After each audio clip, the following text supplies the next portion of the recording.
Hello everyone, Coach Jandy here. So a lot of people have asked me what is one of the big tips to really working past some of the dysfunction from your childhood.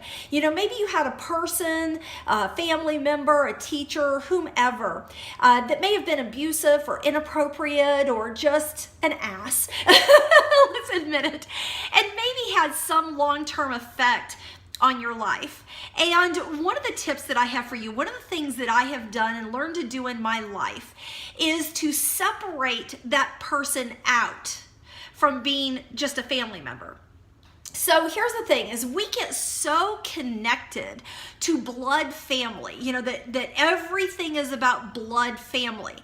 And it really sets us up for failure. It sets us up to be in this loop of shame and guilt and having to hang on sometimes to relationships and people or stories that just aren't right.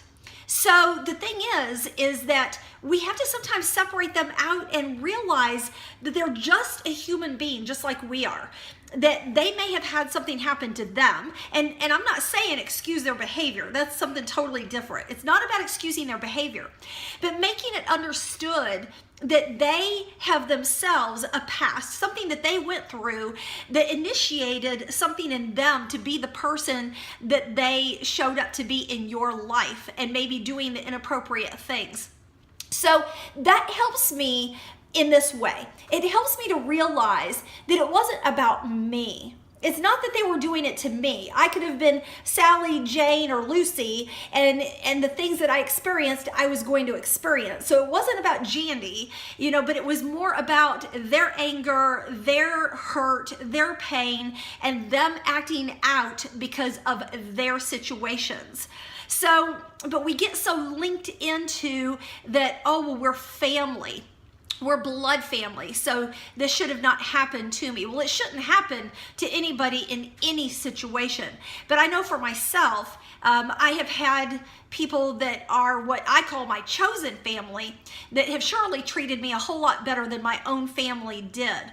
And that's why I think that sometimes we put the emphasis way too much on blood family. Now, I'm not saying, you know, scrap your blood family. You know, obviously, you know, you love them. But if somebody's abusing you or treating you badly, that is no environment to stay in just in the name of blood and family. I mean, how's that working for you?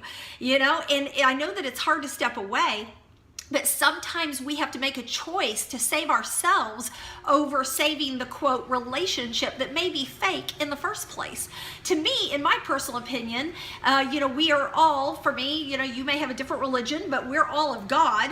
So many of you all are my sisters and brothers by a different blood, a higher level blood than just blood family that brought me into this earth. And that really helped me to be able to release, you know, what those family members did to me is recognizing that at the end of the day, they were screwed up by somebody else. It wasn't me. You know, that had nothing to do with me. And so in order to see them as a person that went through something versus a family member that's doing this to me, it made them human. Doesn't take away what they did, but it makes them human, and I can have some level of compassion and understanding for their strife, you know, and not to let them off the hook, but to understand that we all go through things and we have to journey through that. So I hope that helps. If you need more on that, you know, absolutely set up some coaching, talk to a therapist, but I think it's really important to be able to understand the difference. So anyway, check me out at CoachJandy.com. You can also see more of these videos on YouTube under Coach Jandy or Jandy Kelly. So thanks a lot and have a great day. Bye.